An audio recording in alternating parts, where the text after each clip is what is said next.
하나님의 말씀 고린도전서 9장입니다.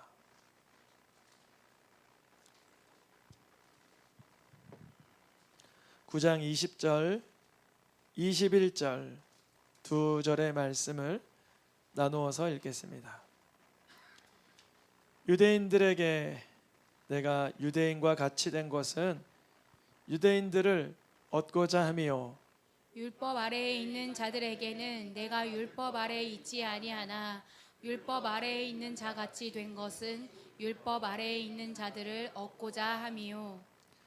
율법 없는 자에게는 내가 하나님께는 율법 없는 자가 아니요 도리어 그리스도의 율법 아래에 있는 자나 율법 없는 자와 같이 된 것은 율법 없는 자들을 얻고자 함이라.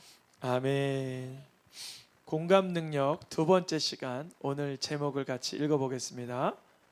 시작. 같이 되는 것, 누구와 같이 되는 것, 이런 의미입니다. 우리는 세상에서 무엇 같이 되고 싶어 살아가냐면 내게 보이는 것을 따라가게 됩니다. 사람은 눈에 이렇게 보여지는 것을 따라가게 된다는 거예요. 특히나 이렇게 좋아 보이고 멋져 보이는 것을 추구해요. 그래서 세상에 보면 광고 있잖아요. CF 전단지 같은 걸 보면 사람들에게 그 좋아 보이는 것, 멋져 보이는 것을 반복하여 노출시킴으로 그 사람이 그것을 구매하거나 그것을 찾게 만듭니다. 그래서 사람들은 본능에 충실하여 눈에 보이는 대로 살아가게 됩니다. 내 몸에서 느껴지고 좋아 보이는 것을 추구한다는 거죠. 사람은 사실 가장 멋져 보이는 자리가 어디냐면 하나님의 자리입니다. 하나님의 자리가 어떤 자리냐면 모든 사람을 심판하고 저울질하고 판단하는 자리. 그 자리에 있고 싶으세요? 그 자리에서 내려오셔야 돼요. 내려오셔야 돼요.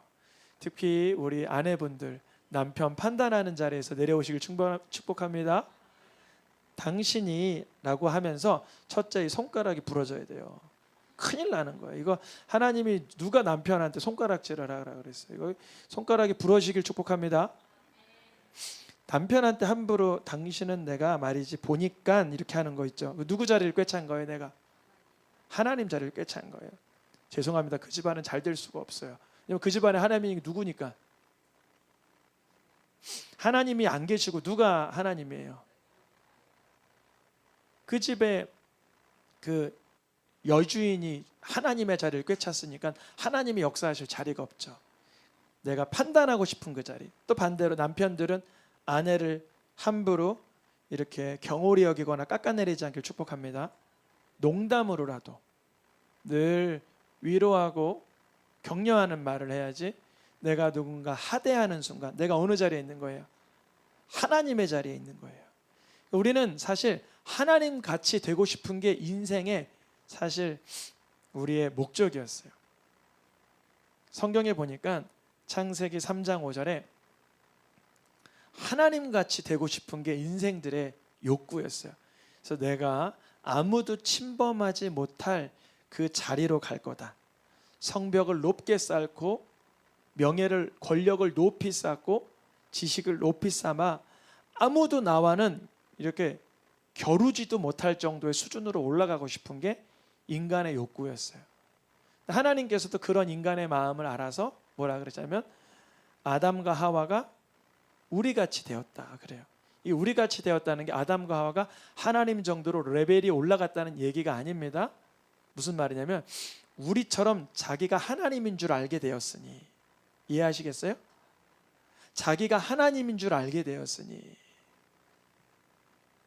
우리 자녀들이 요즘 공부를 열심히 하고 책을 많이 보다 보니까 굉장히 많이 아는 줄 알아요. 그래서 제가 그거 이거냐? 그러니까 아빠는 어떻게 알았냐요. 그거 어려운 건데. 그래서 뭘 물어봤는데 곱하기 물어봤어요. 곱하기를 어떻게 알았냐요. 자기가 하나님 된 줄 알았어요. 근데 알고 보니까 하나님 아닌 거예요. 여러분 반드시 깨달아야 돼요. 나는 하나님이 아니고 피조물이다. 지음을 받은 존재이고 유한한 존재이다. 이것을 아는 것을 겸손이라 그래요. 성경에서 이렇게 창세기 때부터 사람이 하나님같이 되고 싶어서 그렇게 교만하게 노력하였더니만 그 결과물을 뭐라고 말하냐면 시편에서 결국은 멸망하는 짐승 같도다. 하나님처럼 되고 싶어서 하나님 자리를 꿰찼더니 사실 하나님 보기에는 그거는 짐승 같은 인생이었다 그래요. 우리는 하나님을 경외함으로 주의 말씀에 순종하면 하나님의 형상이 회복됩니다. 그러나 하나님의 자리처럼 내가 교만하여 완악하여 그 자리를 꿰차려고 하면 심지어 짐승 같은, 짐승만도 못한 인생을 살게 되는 것이죠. 성경에 보면 다니엘에 그렇게 나와요. 짐승의 마음을 받아 7대를 지내리라. 하나님같이 되고 싶었는데 이 느부갓네살 왕이요, 바벨론의 왕으로 물질이면 물질, 명예면 명예, 권력이면 권력, 제국을 이루던 왕인데 자기가 하나님인 줄 착각하는 순간 무슨 마음이 생겼어요? 짐승의 마음이 생기는 거예요. 그래서 우리 아이들 여러분 이렇게 우쭈쭈 잘한다 잘한다 하면 안 되는 거예요. 반드시 말씀을 통해서 얘가 깨닫길 축복합니다. 이 자녀들이 하나님 앞에 내가 피조물이고 겸손해야 됨을 깨닫게 때로는 채찍질도 하셔야 되는 거예요. 저 같은 경우는 아이들에게 매대는 거 정말 싫어하지만 이를 깨물고 눈물을 머금고 혈기를 주님 앞에 죽여놓고 체벌을 할 때가 있어요. 왜냐하면 이건 교만의 도를 넘어갔다 싶으면 책망을 합니다. 그래야 무슨 마음이 떠나가요? 내가 하나님같이 된다는 짐승 같은 마음을 떠나게 되는 거예요. 어떤 사람들은 이성 없는 짐승같이 본능으로 사는 거예요. 내가 몸이 원하는 대로 사는 거예요. 내가 몸이 지금 뭘 원하고 있지? 여기에만 집중하는 거예요. 하나님께서 나에게 무엇을 기대하실까? 한번 여쭤봅니다. 하나님, 나에게 무엇을 기대하세요? 이걸 물어봐야 되는데 내 몸아, 너는 뭘 느끼고 싶니? 내 육체야, 넌 뭘 즐기고 싶어? 짐승같이 죽을 때까지 그렇게 사는 거예요. 죄악을, 쾌락을, 더러움을, 교만을, 완악함을, 우둔함을, 우매함을 끊지 못하고 짐승같이 본능으로 하는 그곳으로 살아가다가 그렇게 인생을 마무리하는 것입니다. 우리의 삶 가운데 하나님의 형상이 회복되길 축복합니다. 우리가 하나님의 형상을 회복해 하나님의 자리를 꿰차는 것은 미묘하게 달라요. 확연히 다른 거지만 즉흥적으로 그것을 캐치할 수가 없어요. 우리가 분별력을 가져야 돼요. 사람은 원래부터 하나님 같이 될 게 아니라 성경에 보면 하나님은 사람을 하나님의 형상대로 이미 만드셨어요. 하나님처럼 될 필요도 없는 거예요. 왜냐하면 우리는 하나님의 형상을 따라 지음을 받았으니까. 그 설계도는 뭐냐면 성경이에요. 하나님의 말씀을 따라 살면 짐승같이 되는 게 아니라 짐승을 다스리게 되는 거예요. 너무 중요한 말씀입니다. 여러분, 우리가 내 욕구대로, 내 육체대로 살면 우리는 결국 짐승만도 못한, 심지어 짐승을 다스리는 존재가 아니라 짐승 밑에 가서, 여러분 개랑 결혼하면 그 사람의 수준은 무슨 수준이에요? 근데 외국 어느 나라에선 개하고 결혼하게 해달라고 그렇게 요청한대잖아요. 나 개하고 결혼하고 싶다고. 지금 동성애 문제를 넘어 심지어 수간이라 그러죠. 짐승과 교류하고 싶다는 사람들도 나타났어요. 그 사람들은 바보라서 그런 게 아니라 대학도 나왔고 대학원 수많은 똑똑한 인재들도 그런 주장을 한다는 거예요. 짐승을 다스리는 게 아니라 짐승 밑에 가서 짐승을 추앙하고 싶다는 거예요. 어느 나라가 그래요? 인도가 그러잖아요. 인도의 대장이 누구예요? 소 아닙니까? 자동차가 가다가 소를 만나면 소를 치거나 소를 치워야 돼요? 소 비껴가야 돼요? 소똥도 비껴가야 돼요. 그런 나라가 있어요. 그러니까 이제 하나님의 말씀이 없으면 사람은 하나님처럼 되는 게 아니라 짐승만도 못한 짐승을 경배하는 자들이 되는 거예요. 이스라엘 백성들은 애굽에서 나오자마자 금송아지 섬기겠다 그랬잖아요.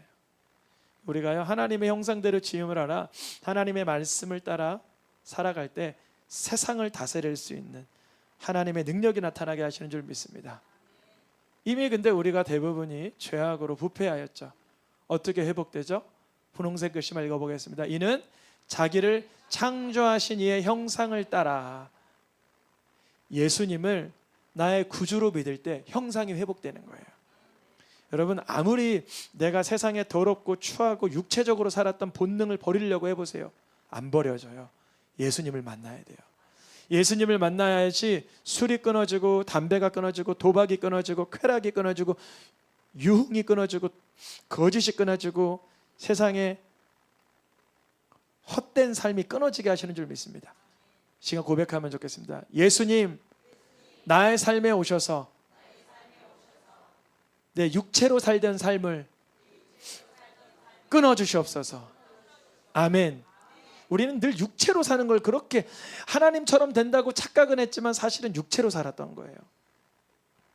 주님이 하나님의 형상을 회복시켜 주시기 위해서 예수님께서 이런 말씀하십니다. 나를 따라오너라. 나를 따라오너라. 그래, 예수님 따라가야지. 누굴 따라가요?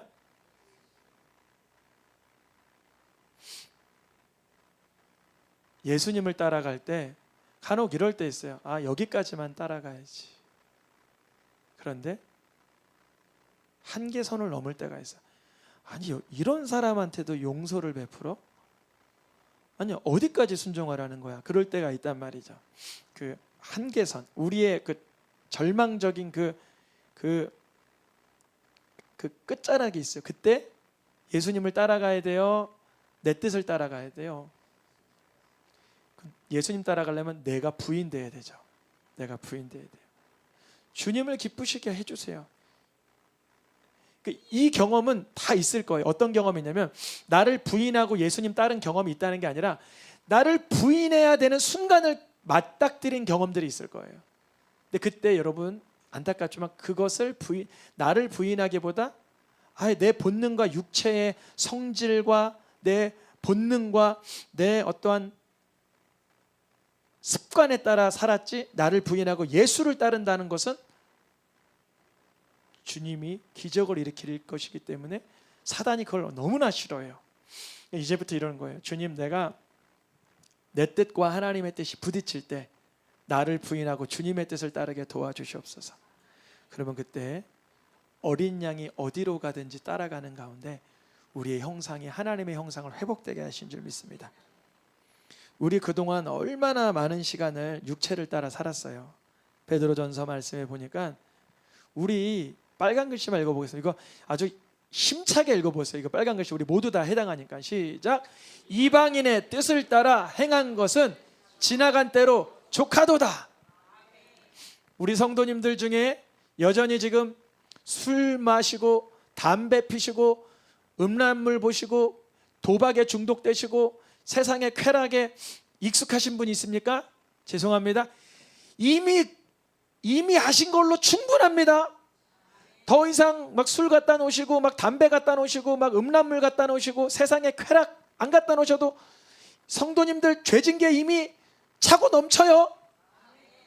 더 이상 그거 안 하셔도 돼요. 근데 우리는 무슨 생각하냐면 아니야, 충분하지 않아, 부족해.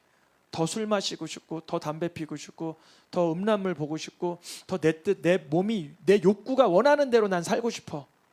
그게 결국 짐승만도 못한 삶을 살아가는 지름길입니다. 어떻게 해야 돼요? 남은 삶을 파란 글씨만 읽어보겠습니다. 시작. 복 받는 삶은 이 예배 시간 30분을 설교 시간 30분을 순종하는 사람 복 받는 사람이에요.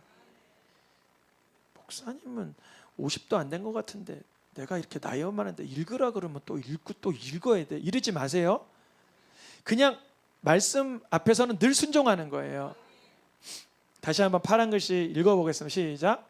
하나님의 뜻을 따라 육체의 남은 때를, 내 남은 때가 1년 남은 사람 한번 손 들어보세요. 내 남은 때가 1년 남았다. 없으시네요. 1년보단 다들 더 사시는 거죠. 그럼 10년 남았다. 안 드시네요. 그러면 10년보다 더 사시는 거네요. 우리 성도님들은 장수하시길 축복합니다.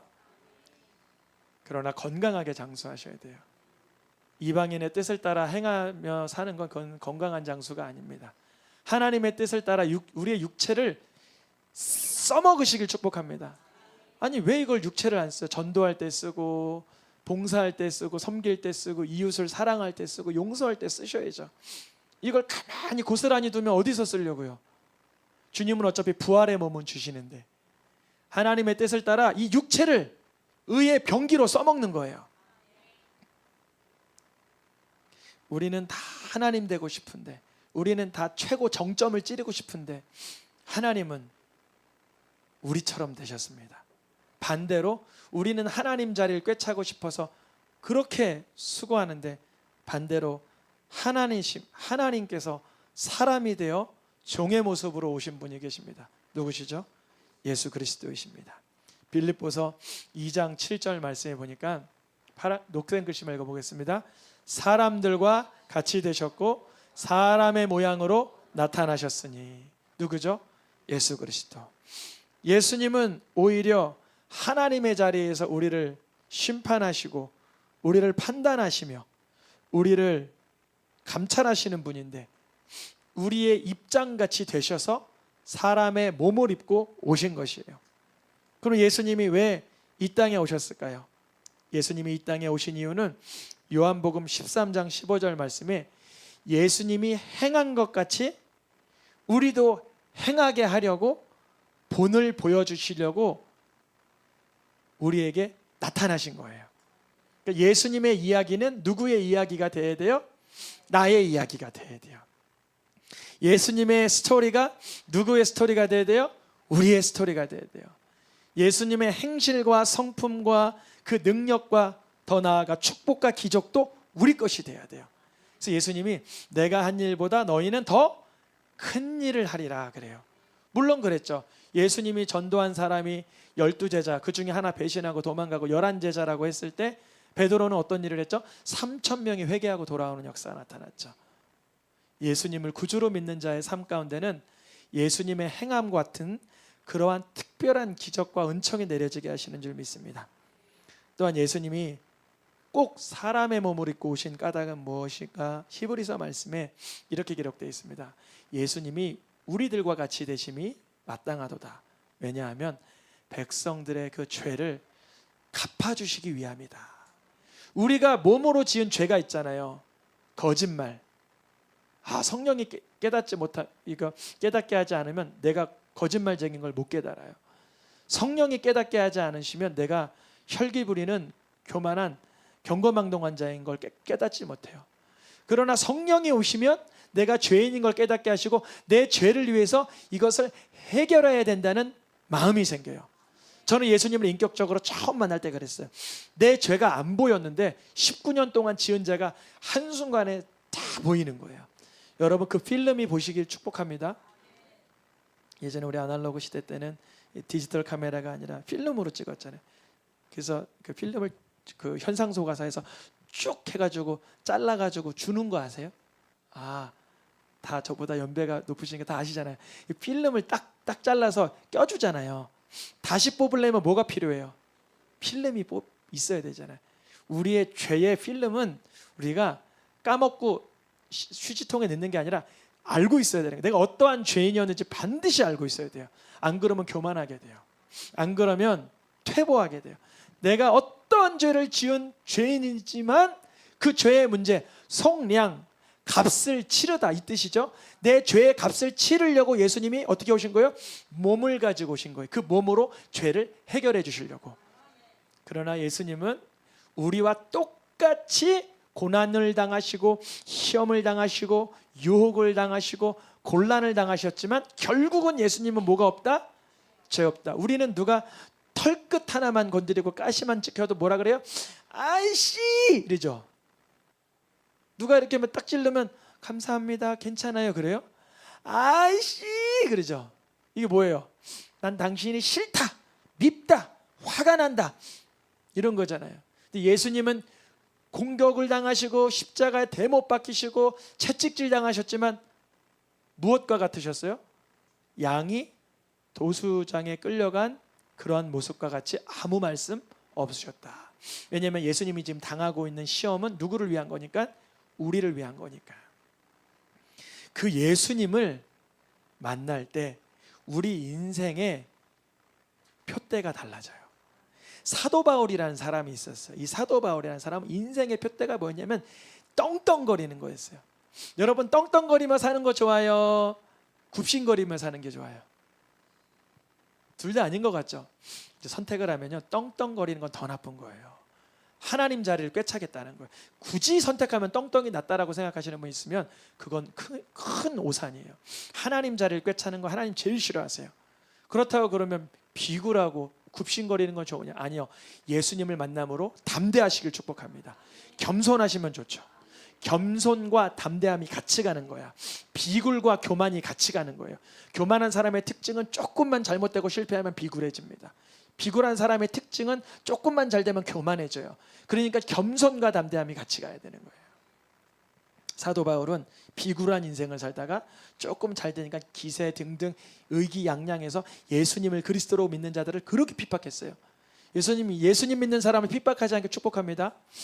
다른 교회 성도님도 존중하시고 축복하시길 축복합니다. 누구를 만나도 예수 안에 한 형제인데 어떤 분들은 우리 교회 아니면 다른 교회는 미워해. 이러면 돼요, 안 돼요? 그거는 어리석은 신앙이에요. 예수님을 믿는 믿음 안에서 서로 하나 되는 것입니다.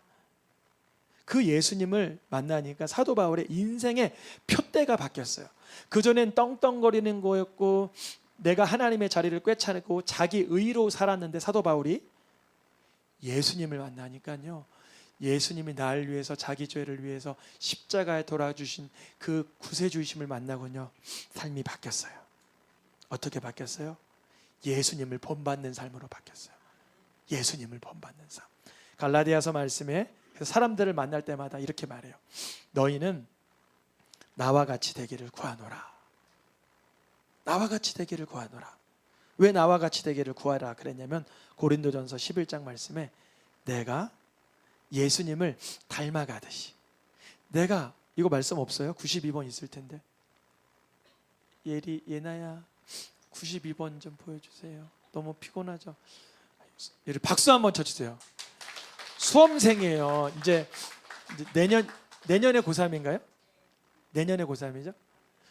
수험생인데 고등학교 2학년 학생, 최고로 공부를 열심히 해야 될 때 이 자리를 1년을 지킨 거예요. 원래 누가 지켰냐? 저 중간에 앉은 언니가 지켰어요. 언니를 따라서 동생도 이렇게 지키고 있는 거예요. 다시 한번 이제 반전이 됐으니까, 왜 사도 바울이 나와 같이 되기를, 너희가 나와 같이 되기를 구하노라 그래요? 왜 그래요? 자기는 누구를 위해서 살았으니까, 예수님을 본받는 자 같이 사니까. 그래서 저도 여러분, 부모들은 이렇게 선포하실 수 있게 축복합니다. 자녀들에게 아빠를 본받아, 엄마를 본받아. 왜? 엄마 아빠가 예수님 본받는 것 같이 너는 나를 본받아. 이렇게 말할 수 있기를 축복합니다. 그런 부모가 최고의 부모인 거예요. 그런데 사도 바울이 독특한 말을 하나 더 해요. 내가 너희와 같이 되었은즉. 누구와 같이 되었대요? 너희와 같이 되었대. 이상하다. 사도 바울은 예수님 닮으려고 하는데 왜 사람들과 같이 되려 그러지? 왜 그러냐면 우리가 복음을 전할 때 언더스탠딩을 해야 되는 거예요. 뭐 한다고요? 위에서, 그 고자세로 위에서 내려다보는 것처럼 예수 안 믿으면 지옥 갑니다, 이렇게 하는 게 아니라, 그 사람들, 여러분 죄 지으면 지옥 갑니다, 예수를 믿으셔야 돼요, 이래야 되는 거예요. 두 차이가 아주 심각한 차이가 있습니다. 내가 무엇인가 된 양 위에서 내려다보듯이 예수 믿으세요, 안 믿으면 지옥 간다니까, 이렇게 하는 게 아니라, 여러분 예수님이 우리의 구세주입니다. 저도 예수님 안 믿을 때 얼마나 죄를 많이 졌는지 모릅니다. 그 죄에서 벗어나시려면 예수를 그리스도라고 고백하세요, 그러는 거예요. 그게 뭐예요? 너희와 같이 내가 되는 거예요. 사도 바울이 고린도전서 오늘 본문 말씀에 9장 22절에 내가 너희와 같이 되는 이유는, 약한 자들이, 믿음이 약한 자들이 있어요. 이래도 돼, 저래도 돼. 그러면 그래도 돼, 이렇게 하는 게 아니라, 이래도 돼, 저래도 돼. 그러면 그럴 때마다 힘들었지, 마음이 불편하고 불안했지. 지금 사도 바울이 어떻게 된 거예요? 약한 자들에게 약한 자들이 된 거예요. 왜냐면 그들의 마음을 얻고자. 그러면 여기까지만 가면 큰일 나요. 그러면 교주 되는 거, 교주. 마음만 자기가 얻어놓고 끝나는 거예요. 내가 여러 사람에게 뭐 강한 자에겐 강하게, 율법 있는 자에게 율법 있는 자로, 유대인에게 유대인에게로 여러 모습이 된 이유는 뭐예요? 그 사람들이 무엇 받기 하기 위해요? 그 사람을 얻는다는 건 다른 말로 구원한다는 거예요. 구원한다는 건 뭐냐면 내가 구원하는 게 아니라 그 사람이 어디에 참여하길 원하는 거예요? 복음에 참여하길 원하는 거예요. 우리도 마찬가지. 우리도 예수님을 구주로 만나서 영혼의 구원을 얻었잖아요. 죄에서부터 해방을 받았잖아요. 하나님부터 능력을 얻었잖아요. 그래서 오늘 말씀의 제목 같이 된 것이라는 뜻은 우리는 원래부터 천상 교만하여 하나님같이 되고 싶었지만 그러면 죄 짓는 짐승만도 못하는 인생이 되니 예수님 닮기를 축복합니다. 이제 예수님 닮은 사람은 그 인생의 목적이 다른 사람의 영혼을 긍휼히 여기며 구원하는 것이 삶의 목표이니 우리가 그 사람과 같은 연약한 모습으로 때로는 어떠한 그 사람의 형편대로 낮아지고 이해하고 공감하는 자리로 나아가야 될 줄 믿습니다. 사도 바울의 삶 가운데 그의 영혼을 변화시켜 주신 하나님은 이제 우리도 변화시켜 주실 거예요. 육체로만 살던 삶을 이제 하나님의 영광을 위해서 살아갈 수 있도록 축복하여 주실 줄 믿습니다.